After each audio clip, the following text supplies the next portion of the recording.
Welcome to 5 Good Minutes. You're listening to today's inspirational message on the book of Daniel With Dan Irvin. Well, in Daniel chapter 1, verses 6 and 7, we come to the part where Daniel and his three friends, Hananiah, Mishael, and Azariah, are given new names. And this may seem like an insignificant detail of the first chapter, but this is significant.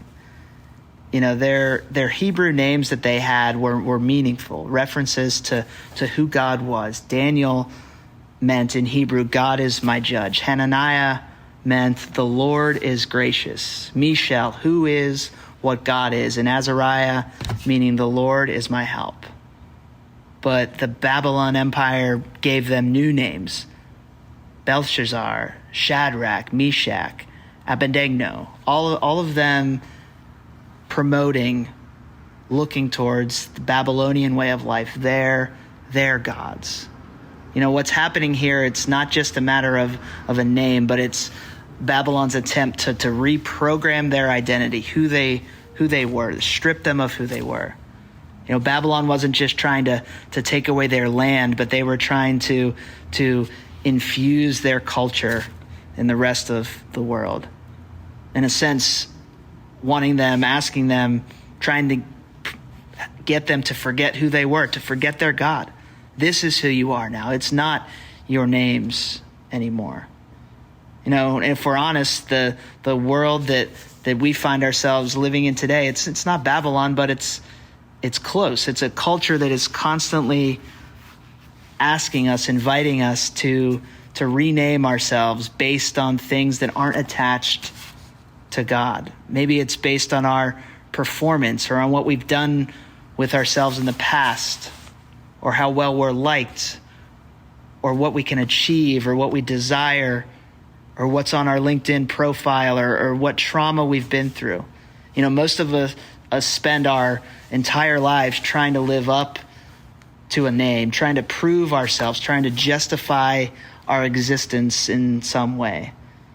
You know, to forge some kind of stable self out of the thousands of voices around us, changing voices around us that are constantly swirling. But if that doesn't work out, if we can't base our identity on our success or what happens when we fail, if we base it on just what people think about us, what happens when they truly reject us then, or truly reject you. I don't know if you've ever had this experience, but when we base our desires on this, what happens when they change? When people's opinions of us change based on what we do? Well, we see here in the book of Daniel that he lets Babylon call him by this new name. He lives in their empire, he learns this language, but he never forgets who he truly is, his real name. He never forgets who gave him his name.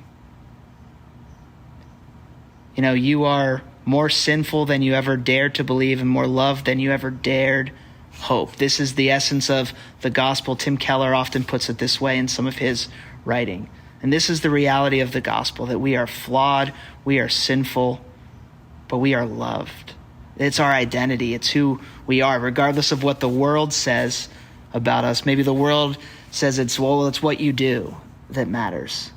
Well, the gospel would say that it's what Jesus has actually done for you. Maybe the world says you have to earn it. Well, the gospel says you've been adopted freely into God's family.